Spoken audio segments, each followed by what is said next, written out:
सम्राट चंद्रगुप्त द्वितीय, जिसे विक्रमादित्य के नाम से भी जाना जाता है, उनके शासनकाल के बारे में इतिहास में बहुत मतभेद हैं। ये भी कहा जाता है कि विक्रम संवत की शुरुआत उन्हीं के द्वारा की गई थी, जब उन्होंने शकों को पराजित किया था। लेकिन उनका जो समय है वो कुछ और है और विक्रम संवत का समय कुछ और है। तो इस वीडियो के अंदर चंद्रगुप्त द्वितीय के प्रमुख जो लेख हैं उनकी चर्चा, शक अभियान की चर्चा और गुप्त संवत तथा विक्रम संवत के बीच क्या अंतर है, इस पर विस्तार से चर्चा करने वाला हूं। प्रशांत सिंह नाम है मेरा, तो आइए इस वीडियो की शुरुआत करते हैं। सबसे पहले मैं आपको बता देता हूं कि इस वीडियो के अंदर मैं जो जानकारी आपको दे रहा हूं वो जानकारी मैंने किसी भी किताब से नहीं ली है। वो जानकारी सीधे चंद्रगुप्त के लेखों पर आधारित है। इसे आपको पहले ही अच्छे से ध्यान में रखना है। तो सबसे पहले बात करते हैं प्रमुख अभिलेखों की एवं प्रशस्तियों की। मूल लेख क्या है, उसका हिंदी अनुवाद क्या है, उसकी चर्चा करेंगे। तो ये है मेहरौली लौह स्तंभ अभिलेख दिल्ली का। सीधा मैं हिंदी अनुवाद पढ़ूंगा ताकि कम समय में आपको ज्यादा जानकारी दे सकूं। मूल लेख ऊपर लिखा है, आप चाहें तो पढ़ सकते हैं। हिंदी अनुवाद में लिखा है कि जिस सम्राट ने बंग अर्थात बंगाल में शत्रुओं को पराजित किया और जिनकी भुजा पर तलवार से कीर्ति लिखी गई, जिन्होंने सिंधु के 7 मुखों को पार कर अर्थात जो 7 नदियां हैं उनको पार करके वाहिली को अर्थात जो विक्टोरिया वाले जो राजा थे उनकी यहाँ पर बात हो रही है, उनको जीता। उन्हीं राजा चंद्र ने विष्णुपद पर्वत पर यह गरुण ध्वज स्थापित किया। अर्थात जो पिलर आपको दिखाई दे रहा है, ये पिलर राजा चंद्र के द्वारा स्थापित किया गया था विष्णुपद पर्वत पर। यहाँ पर राजा का पूरा नाम नहीं लिखा है, चंद्रगुप्त, सिर्फ चंद्र लिखा है। अब ये चंद्र कौन है, इस पर भी इतिहासकारों में बहुत मतभेद हैं। कई इतिहासकार मानते हैं कि ये गुप्त वंश के राजा चंद्रगुप्त द्वितीय हैं। वहीं दूसरे इतिहासकार ये कहते हैं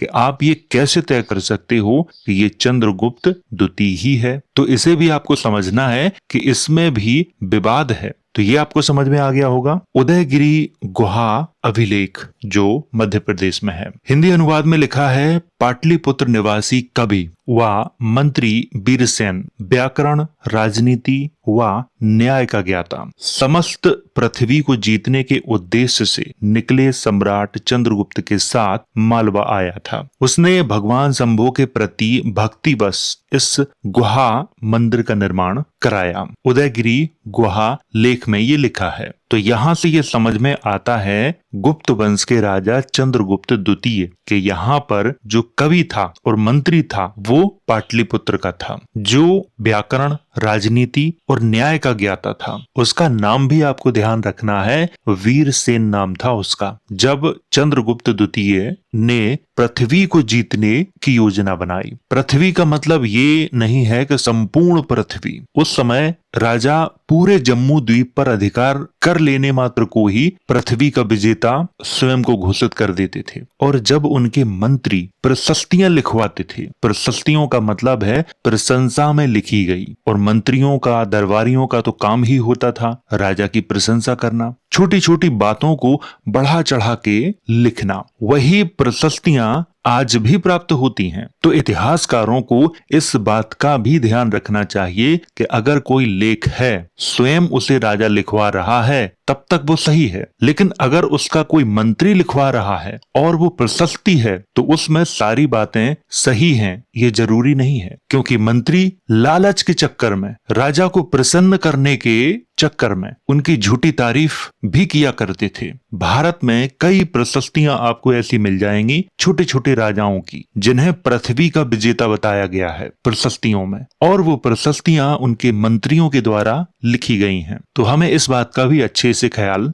रखना पड़ेगा। तो ये आपको समझ में आ गया होगा कि यहाँ पर पाटलिपुत्र का एक निवासी था, कवि था, मंत्री था, जो चंद्रगुप्त के साथ विजय अभियान में मालवा आया था। अब बात करते हैं मथुरा लेख एवं गढ़वा अभिलेख के बारे में। मथुरा जो स्तंभ अभिलेख है उसका हिंदी अनुवाद आपको बता रहा हूँ। चंद्रगुप्त द्वितीय के शासन काल का प्रथम ज्ञात अभिलेख गुप्त संवत के अनुसार 61 और आजकल हम जो इतिहास में पढ़ते हैं उसके अनुसार 380 ईस्वी। इसमें शैव अर्थात पाशुपत संप्रदाय के आचार्यों की परंपरा में माहेश्वर मंदिर और प्रतिमा प्रतिष्ठा का उल्लेख मिलता है। गढ़वा शिलालेख में जो प्रयागराज उत्तर प्रदेश में है उसमें लिखा है गुप्त संवत 88 अर्थात 407 ईस्वी का यह अभिलेख सम्राट को परम भागवत घोषित करता है। परम भागवत का अर्थ है भागवत का परम अनुयायी। इसमें दीनानाथों व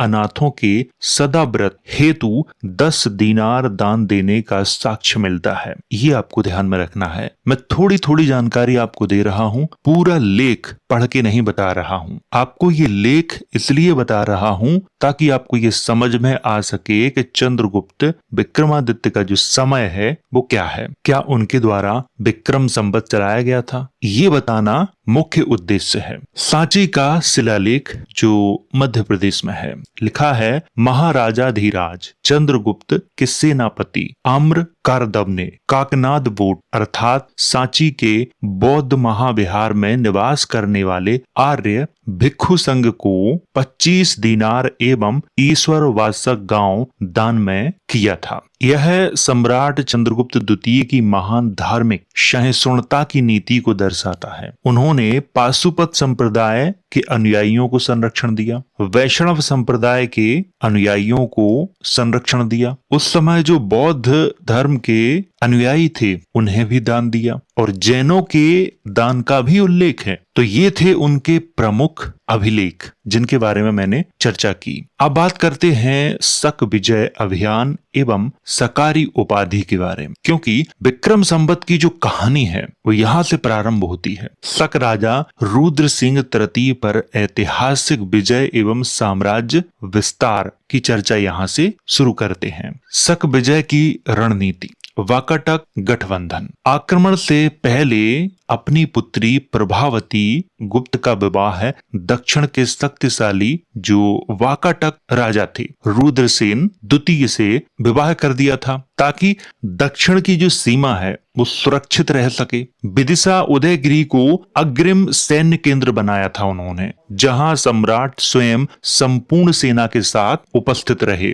मालवा व गुजरात विजय से भड़ौच और सोपारा जैसे समृद्ध बंदरगाह गुप्त साम्राज्य में शामिल हुए थे, जिससे रोमन साम्राज्य के बीच व्यापार को सुगम बनाया गया था। इसकी चर्चा आती है। अब यहाँ पर जिन तथ्यों की मैं चर्चा करने वाला हूँ वो अभिलेखों पर आधारित नहीं है, ये केवल ग्रंथों में कहानी मिलती है, जैसे हर्षचरित बाणभट्ट का, काव्य मीमांसा राजशेखर का, देवी चंद्रगुप्तम विशाख दत्त का। इनमें कुछ बातें लिखी हैं और उन्हीं बातों के आधार पर बढ़ा चढ़ा के बातें की गई हैं और इनमें से एक भी ग्रंथ ऐसा नहीं है जो चंद्रगुप्त द्वितीय के समकालीन हो, एक भी नहीं है। ये बहुत बाद में लिखे गए ग्रंथ हैं, तो इन पर विश्वास करना इतिहास की दृष्टि से उचित नहीं है। एक एक करके मैं यहाँ पर आपको समझाता हूँ। सबसे पहले हर्षचरित में क्या लिखा है उसे बताता हूँ। हर्षचरित में लिखा है शत्रुनगर में पराई स्त्री के कामी शकपति का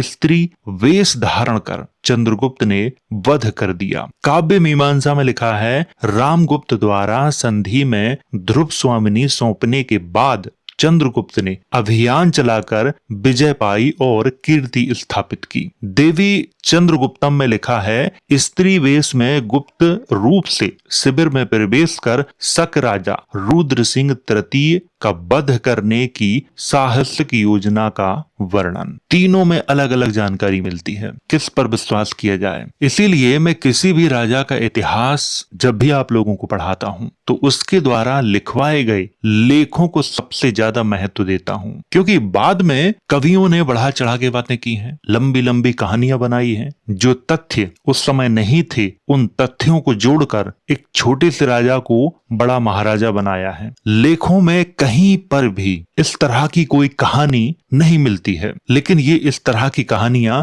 वाद के कवियों ने लिखी हैं और ये समकालीन भी नहीं थे, तो इन पर विश्वास करना उचित नहीं है क्योंकि इनमें एक समान जानकारी नहीं मिलती है। इसीलिए मैं इनको महत्व नहीं दे रहा हूँ। किसी भी ग्रंथ में अगर कोई बात लिखी है उसको मैं महत्व तभी देता हूँ जब ठीक उसी प्रकार की जानकारी किसी अन्य धर्म के ग्रंथों में मिले या राजा के लेखों में मिले। लेकिन भारतीय इतिहास में अक्सर ये देखा जाता है कि राजा ने जो लेख लिखवाए हैं उनमें कुछ और जानकारी मिलती है और ग्रंथों में उसके विपरीत जानकारी मिलती है। और आजकल लोग ग्रंथों को ही महत्व देते हैं कि ग्रंथों में ये लिखा है तो यही सही है, जबकि ग्रंथ समकालीन भी नहीं है लेकिन फिर भी उसे महत्व दिया जाता है। तो यहाँ थोड़ा सा अंतर आपको समझना पड़ेगा। मौद्रिक परिवर्तन एवं सकारी उपाधि, इस पर थोड़ी सी बात कर लेते हैं। शकों के उन्मूलन के उपलक्ष्य में उन्होंने सकारी तथा विक्रमादित्य की उपाधि धारण की। 400 वर्षों से जारी शक क्षत्रपों के सिक्के बंद हो गए। उनके स्थान पर चंद्रगुप्त द्वितीय ने पश्चिमी भारत में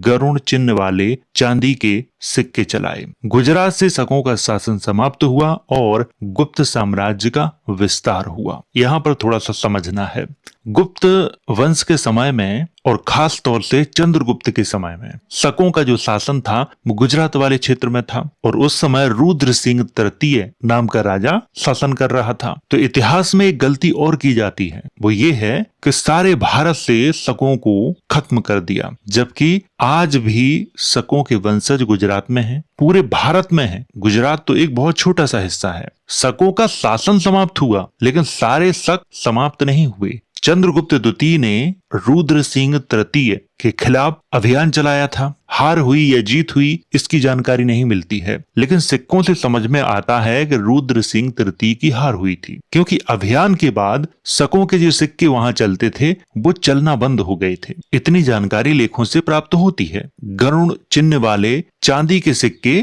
चलाए जाने लगे थे। अब कवि इसको किस तरह से लिखते हैं इसे भी आपको समझना पड़ेगा। संपूर्ण पृथ्वी पर एक छत्र शासन हुआ राजा चंद्र का। संपूर्ण पृथ्वी उस समय भारत को ही कहते थे। आज हम जिस तरह से संपूर्ण पृथ्वी को मानते हैं वो संपूर्ण पृथ्वी नहीं है। तो इस अंतर को भी आपको समझना पड़ेगा। इसीलिए कवियों की जो बातें होती हैं वो कल्पना पर आधारित ज्यादा होती हैं, तथ्यों पर आधारित कम होती हैं, क्योंकि उन्हें जो बातें लिखनी है वो राजा की प्रशंसा में लिखनी है, ताकि राजा उन्हें पढ़े या उसके समर्थक उन्हें पढ़ें तो उन्हें प्रसन्नता हो। तो ये आपको बहुत अच्छे से समझना है। तो यहाँ पर जो सकारी उपाधि है इसके बारे में आपको समझ में आ चुका होगा। अब बात करते हैं कालगणना संवत के तुलनात्मक अध्ययन की, जिसमें मैं विक्रम संवत और गुप्त संवत के बीच क्या अंतर है वो आपको बताने वाला हूँ। विक्रम संवत और गुप्त संवत मुख्य रूप से दोनों अलग अलग हैं, लेकिन विक्रम संवत के बारे में कहा जाता है कि ये 57 ईसा पूर्व से प्रारंभ हुआ है और चंद्रगुप्त द्वितीय का शासन भी उसी समय बता देते हैं। यहाँ से पूरा इतिहास बिगड़ जाता है। जो लोग विक्रम संवत के बारे में पढ़ाते हैं, मैंने कुछ टीचरों को पढ़ाते हुए देखा है, लेकिन वो भूल गए इस बात को कि चंद्रगुप्त द्वितीय जो गुप्त वंश का राजा है उसका शासन काल 57 ईसा पूर्व में नहीं था। तो इतिहास को भी बड़ी सावधानी के साथ पढ़ाना चाहिए। तो इसी अंतर को मैं आपको समझा रहा हूँ इस वीडियो के अंदर। सबसे पहले इसे देखिए, यहाँ पर विक्रम संवत और शक संवत दोनों को अलग अलग लिखा गया है। प्रारंभ कब से हुआ ये भी बताया गया है, संस्थापक कौन था और आरंभ क्यों हुआ, कारण क्या था वो भी समझाया गया है। समय का अंतर बताया गया है। अन्य ऐतिहासिक जो नाम है उनकी चर्चा की गई है। वर्तमान में इसका क्या उपयोग है इसकी भी बात की गई है। एक एक करके समझते हैं। विक्रम संवत के बारे में कहा जाता है कि ये 57 ईसा पूर्व से प्रारंभ हुआ है और इसे किसने प्रारंभ किया था?